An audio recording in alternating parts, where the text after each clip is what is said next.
വെഞ്ഞാറമൂട് കൂട്ടക്കൊലപാതക കേസിലെ പ്രതിയായ അഫാനെതിരെ മൊഴി നൽകാൻ ഷെമി തയ്യാറായിരിക്കുകയാണ്.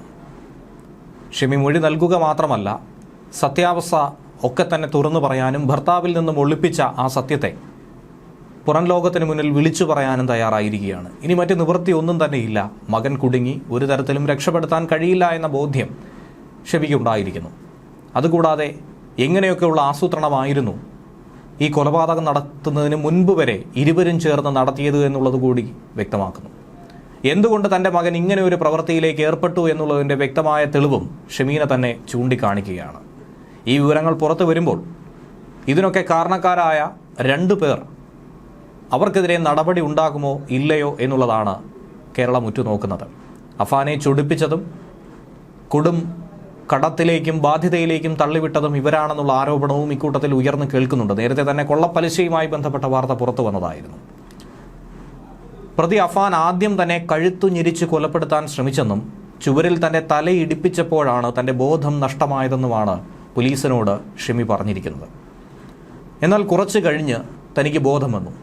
ആ സമയത്താകട്ടെ മകൻ തൻ്റെ തലയ്ക്ക് ചുറ്റികയ്ക്ക് ആഞ്ഞടിച്ചുവെന്നും തലച്ചോറ് പിളരും വരെ മകൻ്റെ ക്രൂരത തുടർന്നുവെന്നുകൂടിയാണ് കിളിമാനൂർ SHOയ്ക്ക് മുന്നിൽ ഷെമി ഇപ്പോൾ മൊഴി കൊടുത്തിരിക്കുന്നത്. ആശുപത്രി വിട്ടു, രോഗം ഭേദമായി വരുന്നു. എന്നിരുന്നാലും 1 വർഷക്കാലം ഷെമിക്ക് തുടർ ചികിത്സ വേണ്ടിവരും. ഇപ്പോൾ ഭർത്താവ് റഹീമിനൊപ്പം ഒരു അഗതി മന്ദിരത്തിലാണ് വെഞ്ഞാറമൂട്ടിൽ കഴിയുന്നത്. പോലീസ് ഇപ്പോൾ എത്തി കാര്യങ്ങൾ വിശദമായി ചോദിച്ച് ഇപ്പോഴത്തെ സാഹചര്യങ്ങളൊക്കെ തന്നെ അവരോട് വെളിപ്പെടുത്തി പരമാവധി ഈ കേസിനോട് സഹകരിക്കണമെന്ന് അഭ്യർത്ഥിച്ചപ്പോൾ തന്നെയാണ് ഉള്ള സത്യം തുറന്നു പറയാൻ ഷെമി തയ്യാറായത്. ഇനി നിങ്ങളെ രക്ഷിക്കാൻ ഞങ്ങൾ മാത്രമേ ഉള്ളൂ എന്ന ആത്മവിശ്വാസവും ഉറപ്പും നൽകിയതിന് പിന്നാലെയാണ് ഷെമി തൻ്റെ ജീവിത സാഹചര്യങ്ങളെക്കുറിച്ചുള്ള ചുരുളഴിയിക്കുന്നത്. കടം കൂടി കഴുത്തിന് മുകളിൽ പെരുകിയപ്പോൾ പിടിച്ചു നിൽക്കാൻ കഴിയാതെ വന്നതോടെ കുടുംബത്തോടെ ആത്മഹത്യ ചെയ്യണമെന്നുള്ളൊരു തീരുമാനം തങ്ങൾക്കുണ്ടായിരുന്നുവെന്നാണ് പറയുന്നത്. മരിക്കാൻ ഉറപ്പിച്ച സൂചന, എല്ലാവർക്കും മരിക്കാമെന്നുള്ള ഒരു ആശയം, അത് അഫാൻ്റെ മനസ്സിൽ നൽകിയത് ഷെമി തന്നെയായിരുന്നു. ആത്മഹത്യ എങ്ങനെ ചെയ്യാമെന്നുള്ള രീതിയിൽ പല മാർഗങ്ങൾ യൂട്യൂബിലൂടെ തിരഞ്ഞിരുന്നു. അതും ഷെമിയല്ല, അഫാനല്ല, മറിച്ച് അഫ്സാൻ. ഇളയ മകനെ കൊണ്ട് ഇതൊക്കെ തന്നെ ചെയ്യിച്ചത് ഷെമി തന്നെയായിരുന്നു. സോഷ്യൽ മീഡിയ വഴി പലതും സെർച്ച് ചെയ്യിപ്പിച്ചുവെന്ന് പോലീസിനോട് ഷെമി തുറന്ന് സമ്മതിച്ചു. കേസിൽ ഇതാദ്യമായിട്ടാണ് ഷെമി കാര്യങ്ങൾ തുറന്നു പറയാനും അഫാനെതിരെ മൊഴി നൽകാനും എന്താണ് സംഭവിച്ചതെന്നുള്ളത് വിശദമായി വെളിപ്പെടുത്താനും തയ്യാറായത്. ഇതിനു മുൻപ് ഒരു തരത്തിലും ഈ കേസിനോട് സഹകരിക്കാത്ത ഷെമിയാണ് ഇപ്പോൾ കാര്യങ്ങൾ തുറന്നു പറഞ്ഞിരിക്കുന്നത്. നേരത്തെ ആശുപത്രിയിൽ നിന്നും വീണ് പരിക്ക് പറ്റിയെന്നാണ് ഇവർ പോലീസിനോട് പറഞ്ഞത്. അഫാൻ തന്നെ ആക്രമിച്ചതാണെന്നും ഭർത്താവ് അറിയാതെ 35 ലക്ഷം രൂപയുടെ കടബാധ്യത ഉണ്ടാക്കിയെന്നുമാണ് ഷെമി ഇപ്പോൾ മൊഴി കൊടുത്തിരിക്കുന്നത്. ഈ ആക്രമണം നടന്ന അന്നേ ദിവസം തങ്ങൾക്ക് വലിയൊരു സാമ്പത്തിക ബാധ്യത വന്നു. അന്നൊരു 50,000 രൂപ കടം വാങ്ങിയ പണം തിരിച്ചു കൊടുക്കേണ്ട ഒരു സാഹചര്യമുണ്ടായി. ആ പണം കൊടുത്തില്ലെങ്കിൽ പിടിച്ചു നിൽക്കാൻ പോലും കഴിയാത്ത അവസ്ഥയുണ്ടായി. പണം ചോദിച്ച് ബന്ധുവീട്ടിൽ പോയപ്പോൾ കടുത്ത അധിക്ഷേപമാണ് തങ്ങൾക്ക് നേരിടേണ്ടി വന്നത്. അപമാനമായിരുന്നു.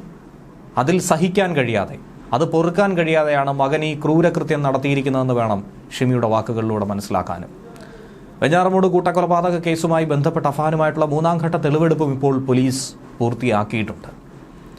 ഏകദേശം ഒരു ധാരണ പോലീസിനിപ്പോൾ ലഭ്യമായിട്ടുണ്ട്. നേരത്തെ തന്നെ പറഞ്ഞിരുന്നു 5 ലക്ഷം രൂപ ബ്ലേഡിനായി പണത്തിന് വാങ്ങിയപ്പോൾ അതിൽ 5.5 ലക്ഷം രൂപയിലധികം പലിശയായി നൽകി. തങ്ങളുടെ ബന്ധുക്കൾ തന്നെയാണ് ഇത്തരത്തിൽ വട്ടിപ്പലിശ തങ്ങളിൽ നിന്ന് വാങ്ങിയെന്നുള്ള വെളിപ്പെടുത്തൽ അഫാൻ തന്നെ നൽകിയിരുന്നു. അങ്ങനെ വന്നാൽ കടമായി പണം കൊടുത്തതടക്കമുള്ള വിഷയങ്ങൾ ചൂണ്ടിക്കാട്ടി ഇപ്പോൾ ഈ കുടുംബത്തിനെതിരെയും പോലീസിന് കേസെടുക്കാനുള്ളൊരു വകുപ്പുണ്ടെന്ന് തന്നെയാണ് സൂചനകൾ ലഭ്യമാകുന്നത്. അങ്ങനെ വന്നാൽ പ്രതി ചേർക്കപ്പെടുന്നവരുടെ പട്ടിക നീളുമോ എന്ന സംശയവും ഉയരുന്നുണ്ട്. സഹോദരൻ അഫ്സാന്റെയും പെൺസുഹൃത്ത് ഫർസാനയുടെയും കൊലക്കേസുകളിലാണ് കഴിഞ്ഞ ദിവസം പെരുമലയിലെ വീടടക്കം 7 ഇടങ്ങളിൽ തെളിവെടുപ്പ് പൂർത്തീകരിച്ചത്. പാങ്ങോട്, വെഞ്ഞാറമൂട് സ്റ്റേഷനുകളായിട്ടാണ് കൂട്ടക്കൊലപാതക കേസ് രജിസ്റ്റർ ചെയ്തിരിക്കുന്നത്. കസ്റ്റഡി കാലാവധി അവസാനിച്ചതിനെ തുടർന്ന് അഫാനെ വീണ്ടും ജയിലിലേക്ക് മാറ്റിയിട്ടുണ്ട്. തെളിവെടുപ്പിനെത്തിച്ച അഫാനെ കാണാനായി കഴിഞ്ഞ ദിവസം പിതാവ് അബ്ദുറഹീം റോഡിൽ കാത്തു നിൽക്കുന്ന ഒരു ചിത്രവും ഇവരുടെയും നെഞ്ചു പിടയ്ക്കുന്ന ഒരു കാഴ്ചയായിരുന്നു. പെരുമലയിലെ വീട്ടിൽ തെളിവെടുപ്പ് കഴിഞ്ഞ് ഫർസാനയെ ബൈക്കിൽ കയറ്റിയ സ്ഥലങ്ങളിലേക്കൊക്കെ തന്നെ അഫാനെ കൊണ്ടുപോയിരുന്നു. ഈ കൊണ്ടുപോകുന്ന വേളയിലാണ് പിതാവിനെ കണ്ടത്. കൊലപാതകത്തിന് ഉപയോഗിച്ച ചുറ്റിക വാങ്ങിയ കടയ്ക്ക് സമീപത്താണ് റഹീമും സുഹൃത്തും കാത്തുനിന്നത്. അഫാനുമായി പോകുന്ന പോലീസ് വാഹനം സിഗ്നൽപ്പെട്ട് കിടക്കുന്ന സമയത്താണ് റഹീം മകനെ കണ്ടത്. വാഹനം മുന്നോട്ടെടുക്കുന്ന സമയം വരെ റഹീം അവിടെ തന്നെ സ്തബ്ധനായി നിന്നു. കടയുടെ പുറത്ത് നിന്ന് മകനെ നോക്കിക്കൊണ്ടു നിന്നു. ഒപ്പം തന്നെ ഈ സുഹൃത്തും. വാഹനം പോയതിനു ശേഷമാണ് റഹീമും സുഹൃത്തും അവിടെ നിന്ന് പോയത്. മകൻ അഫാനെ ഇനി ഒരു കാരണവശാലും തനിക്ക് കാണണ്ടെന്നും ഈ ജീവിതം ഇങ്ങനെ നശിപ്പിച്ചതിന് കാരണം അവനാണെന്നും നേരത്തെ തന്നെ അബ്ദുൾ റഹീം മാധ്യമങ്ങളോട് പറഞ്ഞിരുന്നു. അവൻ കാരണം തൻ്റെ ഇളയ മകനെയും ഉമ്മയെയും ചേട്ടനെയും ചേട്ടൻ്റെ ഭാര്യയെയും ഒക്കെ തന്നെ നഷ്ടമായി. അഫാനോട് ഉമ്മയ്ക്ക് വലിയ സ്നേഹമായിരുന്നു. അവൻ കാണാൻ പോകുമ്പോൾ ഉമ്മ പണം കൊടുക്കുമായിരുന്നു. എൻ്റെ 2 മക്കളെയും വലിയ സ്നേഹത്തോടെ വളർത്തി. അനുജൻ, കാമുകി, മുത്തശ്ശി, പിതൃ സഹോദരൻ, അദ്ദേഹത്തിൻ്റെ ഭാര്യ എന്നിവരെയൊക്കെ ദയാദാക്ഷിണ്യമില്ലാതെയാണ് അഫാൻ കൊലപ്പെടുത്തിയത്. ക്യാൻസർ രോഗിയായ മാതാവിനെ ഗുരുതരമായി പരിക്ക് ഏൽപ്പിച്ചു. അരുൺ കൊലകൾക്ക് ശേഷം അഫാൻ പോലീസ് സ്റ്റേഷനിലെത്തി കീഴടങ്ങി. സംഭവിച്ച കാര്യങ്ങൾ ഞാൻ ICU കിടന്നപ്പോൾ ഡോക്ടറിനോട് പറഞ്ഞു, കാര്യങ്ങൾ ധരിപ്പിച്ചിട്ട് മാത്രമേ ICU പുറത്തോട്ട് മാറ്റാൻ പറ്റൂ. അപ്പോൾ അതവിടെ വെച്ച് ഞാൻ പറഞ്ഞായിരുന്നു. ആദ്യം എൻ്റെ മോൻ്റെ കാര്യമാണ് പറഞ്ഞത്. കൊച്ചുമോൻ്റെ മരണപ്പെട്ടു, അവൻ്റെ കാര്യമാണ് പറഞ്ഞത്. അപ്പോൾ കുറേ പ്രയാസങ്ങൾ, സങ്കടം, കരച്ചിലും ഒക്കെ ഉണ്ടായിരുന്നു. അതിനുശേഷം 2 ദിവസം കഴിഞ്ഞിട്ടാണ് ഡോക്ടർമാർ സാന്നിധ്യത്തിൽ ഞാൻ ബാക്കിയുള്ള മരണങ്ങൾ പറയുന്നത്. അവനാണ് ചെയ്തതെന്നും പറഞ്ഞു.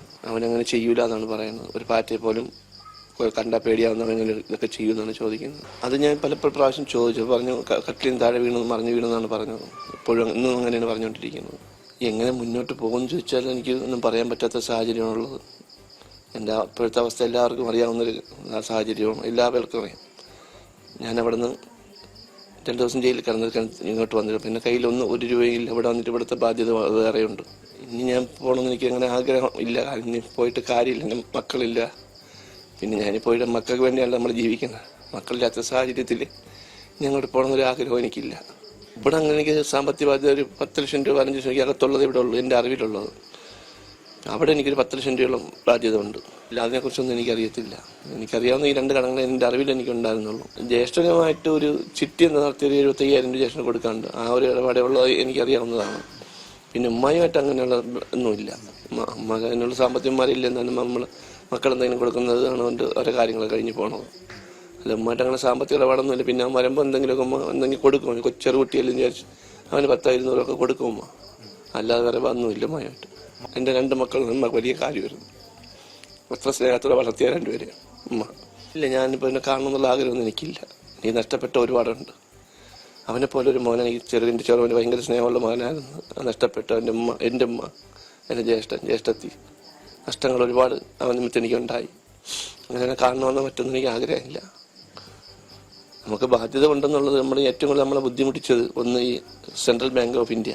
അവിടുന്ന് കുറച്ച് ലോൺ എടുത്തിട്ടുണ്ടായിരുന്നു. അവർ നിരന്തരമായി ഇങ്ങനെ വിളിച്ച് ശല്യം ചെയ്യാറുണ്ടായിരുന്നു. നമുക്ക് കാലാവധിയുണ്ട്, സമയമുണ്ട്. പക്ഷേ അസിസ്റ്റന്റ് മാനേജർ നമ്മളെ ഒരുപാട് ബുദ്ധിമുട്ടിച്ച് ഇന്നടച്ചിൽ ജപ്തി ചെയ്യും, അങ്ങനെ ചെയ്യും, ഇങ്ങനെ ചെയ്യുന്ന ഒരുപാട് ഭീഷണികളുണ്ടായിരുന്നു. പിന്നെ അവരുടെ കുഞ്ഞുമായി ഇതുപോലെ കറക്റ്റ് സമയം പലിശ വേണം.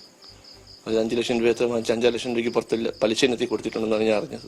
പലിശയ്ക്കാണ് തന്നെന്ന് പറഞ്ഞത്. 5 ലക്ഷം രൂപയ്ക്ക് 5 ലക്ഷം രൂപയോളം പലിശ മാത്രം കൊടുത്തിട്ടുണ്ട്. അവരിങ്ങനെ നിരന്തരം ഭീഷണിപ്പെടുത്തുമായിരുന്നു. സംസാരിക്കാൻ വാട്സാപ്പിൽ ചാറ്റ് സംസാരിക്കാറുണ്ട്.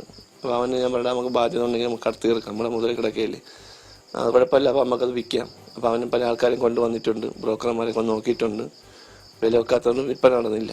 അവരുടെ ഫാമിലിയായിട്ട് എന്തെങ്കിലും സംസാരിക്കുകയോ എന്തെങ്കിലും ചെയ്തായിരുന്നു? ഇല്ല, ഞാനൊന്നും സംസാരിച്ചിട്ടില്ല, അത് കണ്ടിട്ടുമില്ല. പക്ഷെ എനിക്ക് അറിയാമായിരുന്നു